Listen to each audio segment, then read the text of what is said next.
morning YouTube, and welcome back to part 2 of sound deadening the Volvo 240.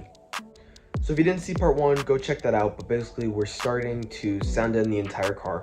Part 1 we did the whole trunk, part 2 we're going to start taking out the interior and sound deadening the whole floor of the car, and then part 3 we're going to be doing the front doors, mostly just for the speakers. We're not going to do the back doors because they don't have speakers in them and they don't really make a huge difference, but and then in that part 3 we might also do the roof. I don't know how much material I'm gonna have left over, but that's what we're gonna do. If this video is mostly just gonna be time lapse of me working on the car, if you want to go or see a more in-depth about the product I use, reviews on it, how it all went down, how to apply it properly, definitely go check out part 1 because I go over what I chose. But basically I'm using Amazon Basics. They have really good sound deadening. Peel it, stick it, clean the surface, easy peasy. So yeah, we're gonna get started stripping the interior of the Volvo. We gotta take out the seats, front, back. We gotta take out the carpet, we have to take out the center console, and we have to take out the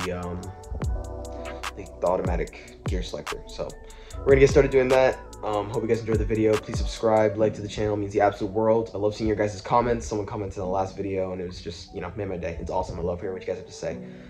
So yeah, we're gonna get started. Shouldn't be too difficult, but yeah, let's do it.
Awesome. So now that we've gotten the seats, the center console, and this little boot off, I just wanted to let you know a few tips just to help if you have a Volvo 240.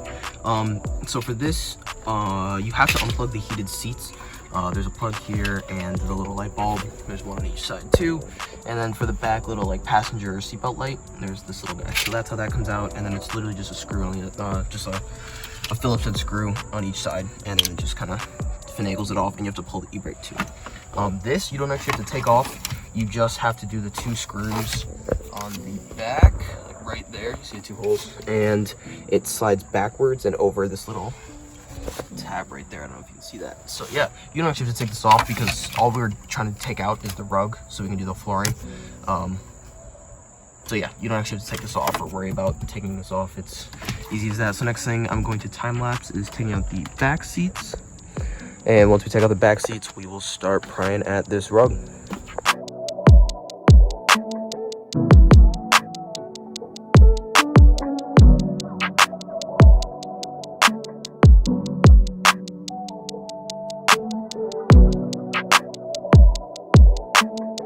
So now that we got the front seats and the back seats out, I actually do not really know the next instruction. I mean, obviously take out the rugs. I think we just have to take off this trim. Rug comes out, and then it looks like there's a bolt here, and then the same one on the other side. But it looks like, and then oh yeah, maybe the seatbelt. Those might have to come off and then be retorqued. But this kind of just looks like common sense from here on out. I mean, the rug doesn't look like it's really attached, and then it's also 2 pieces. If you have a Volvo, this is a piece, and then the front's a piece. So yeah, this doesn't look hard. I'm gonna put it on time lapse and start taking out the trunk. And we also have these idiots. This is one of my friends. I don't know what he's doing.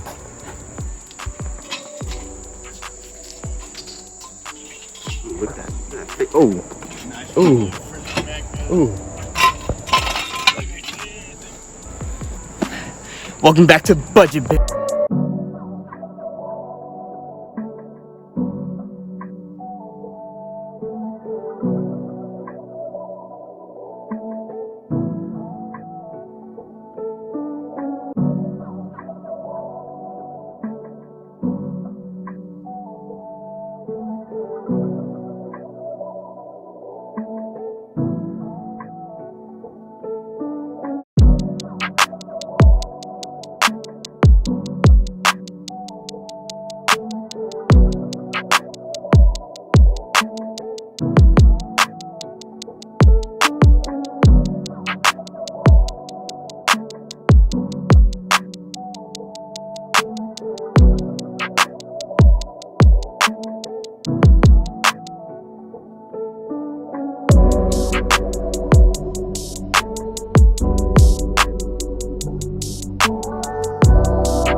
So I've gotten out all of the rugs and I've gotten out the foam and rubber mats that were here and here. Here's an example of what they look like. I still have a couple left in the car.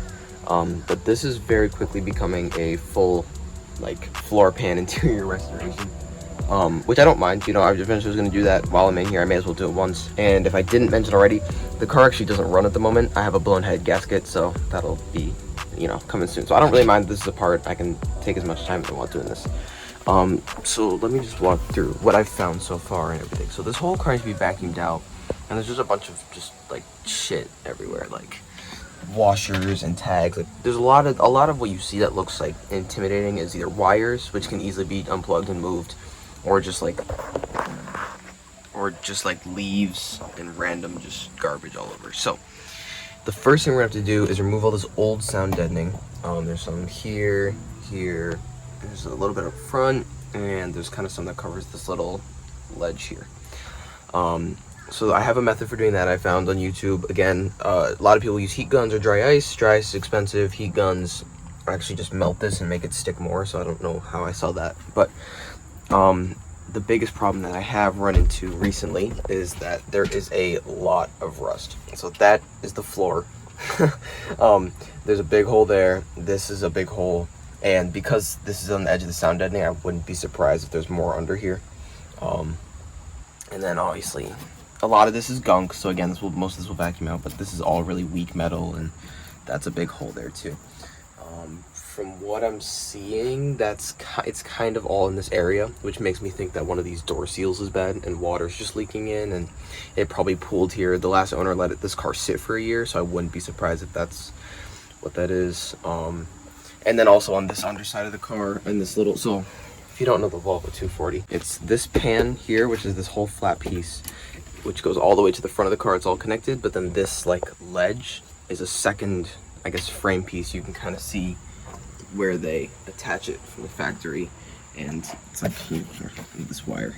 You can see that ledge where this piece is separate than this piece. So this flat piece, and it goes under this piece goes under here, and it creates this flat bit for the vents to run under. There's some wires that run under. So it's two pieces. The problem is that this is such an awkward spot because it's where the two pieces meet. So I don't know how I'm gonna fix all this. I'll do some more research, looking at buying new pans, whatever, but yeah, not great. And then under this ledge, I don't know if I can show you. Yeah, you can kind of see that hole back where the other part of the floor is. There's rust under this, so that's gonna be something you have to do from outside the car. But yeah, this is increasingly becoming a project. I'm going to right now vacuum out this whole thing, and then take out everything we don't need. There's just, you know, some more foam bits and everything that's just in the way, plastic bits that are broken like this, or just get everything out. Vacuum, remove the old sound deadening, and then what I think I'm going to do just for this video is sound deaden as much of the car as much of this as I can that's like good metal, good to go, all clean, everything. And then I'm probably going to fix this rust off camera. I'll definitely update you guys in the next video or one video moving forward, the whole process I did. But I have a feeling there are better videos out there on how to repair rust like this. Like Chris Fix I just watched has a great video. But this will probably be something I do on my own time because I don't have a welder, so I'll probably have to get a mobile welder. But we'll see. We'll get there. For now, we're going to clean it out. We're going to keep moving. And yeah.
So I haven't updated you guys in a while, but I've gotten to a point where I'm ready to start laying down the actual sound deadening.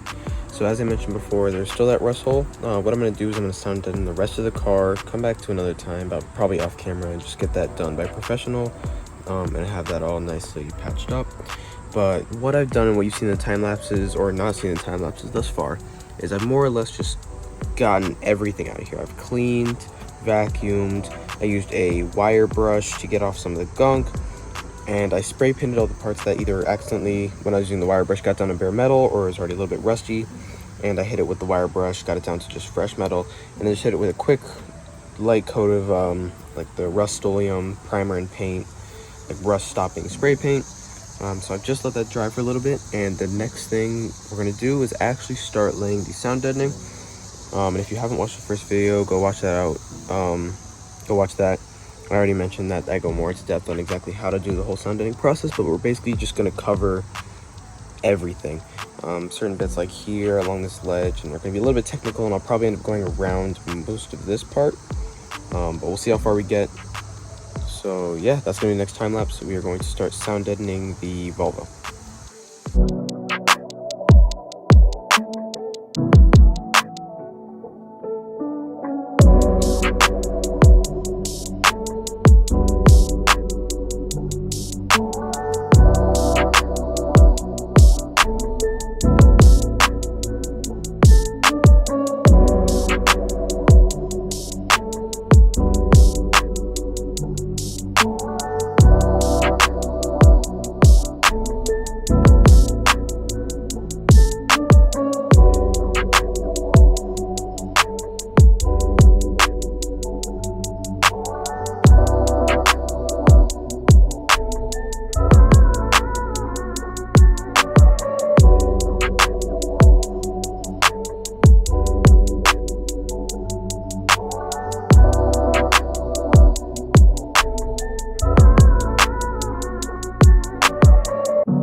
So I've just finished up all of the sound deadening that I want to do for this video. I'm really excited with the outcome. Oh, I'm actually just noticing I didn't do that, so I'll do that off camera real quick. But I'm done with pretty much the rest of it, and I want to do this little bit right here.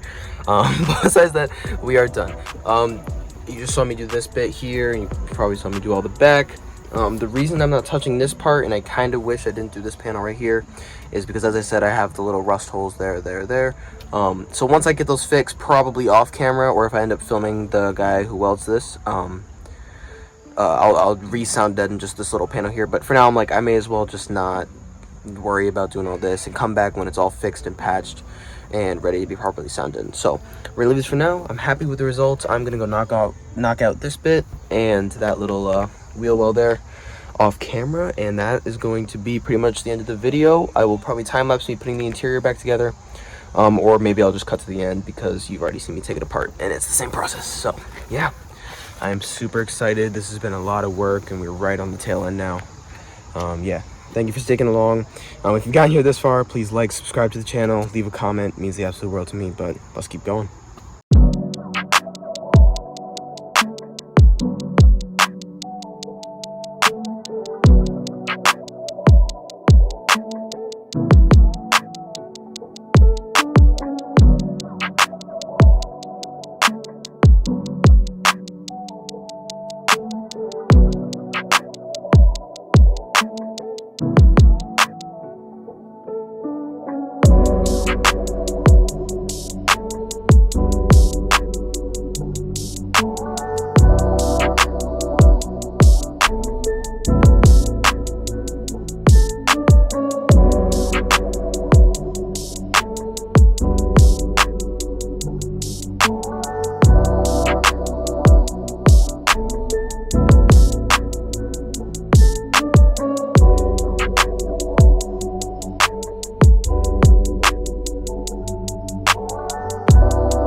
So sorry about the dog in the background, but that is going to be a wrap for today's video. We got the whole interior back in the car, and it was all looking great. You didn't see the last little bit there because I ended up doing it with my girlfriend. It was just, you know, a little bit of fun. But no, everything's back in. It looks perfect. And I wish I had done some sort of decibel reading beforehand, or some kind of way I could give you an accurate comparison of how it was before versus after. But you just got to take my word for it. This worked great.